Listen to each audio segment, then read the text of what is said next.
Our nation stands at a crossroad. It's not just the Iraq War. The Bush-Cheney administration and a radicalized Republican conservative movement have been seeking to fundamentally alter the balance that our system has struck between private rights, the public good, and government. They are attacking the very heart of our democracy, our historic values, every day. And what do the Democratic presidential candidates do in the face of this? They talk about Iraq, they talk about this policy and that, but they don't discuss what the Republicans are fundamentally up to. And they are failing again, like they did in 2004, to define what the Democratic Party stands for, to provide an overarching vision. To regain the White House decisively, the Democrats have to come up with a cohesive vision and communicate it forcefully in a way which resonates with the American people and wins their hearts and minds. Luckily, there is at hand an overarching perspective at once so simple and familiar, yet profound, that it will be immediately grasped by the American people, the words of the Declaration of Independence. We hold these truths to be self-evident, that all men are created equal, that they are endowed by their Creator with certain unalienable rights, life, liberty, and the pursuit of happiness, that to secure these rights, governments are instituted among men. These words are the core morality, the heart, the soul of American democracy. This is America's common faith.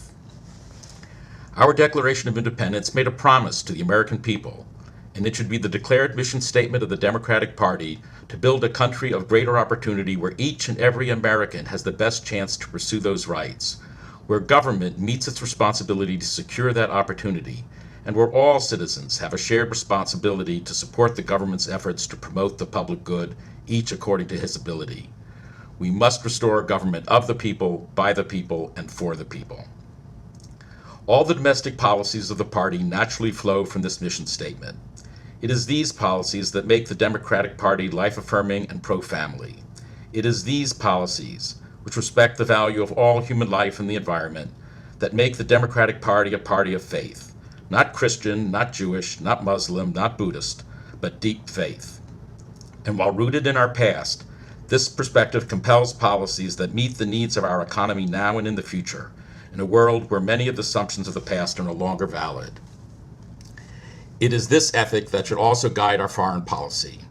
In his farewell address, President Eisenhower, a Republican and an Army general, made the following observation: America's leadership and prestige depend not merely upon our unmatched strength, but on how we use our power in the interests of world peace and human betterment.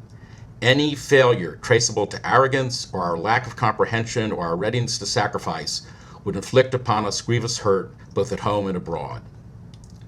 Those words were enormously prophetic, for during the Bush administration, arrogance, lack of comprehension of the Muslim world, and a failure to ask the broader public, not just those fighting in Iraq, to sacrifice, have resulted in this failed and misguided war and in greatly damaging us at home and abroad. 15 years ago at the Republican National Convention, Pat Buchanan made the now famous statement, "There is a religious war going on in our country for the soul of America. It is a cultural war." I put it to you that there is indeed a war going on for the soul of America, but it is a very different war than the one painted by Pat Buchanan. The soul of America that is being attacked is the very heart of American democracy, and defending that heart is the Democratic Party, as well as moderate conservatives of the old school. The fight is not about the fine points of a multitude of policy proposals. The issue is, what must the role of government be in order to live up to the words in the Declaration of Independence? And what is the role of each of us under the American social contract? Bush and company are not bad people. I have compassion for them, but they are very misguided people. What use is it if a man declares that he is born again, if he goes on to betray basic tenets of his Savior? Would Jesus do what George Bush has done? I think not. To learn more about how I use the Declaration of Independence as a touchstone for analyzing the issues facing our country, read my book, We Still Hold These Truths.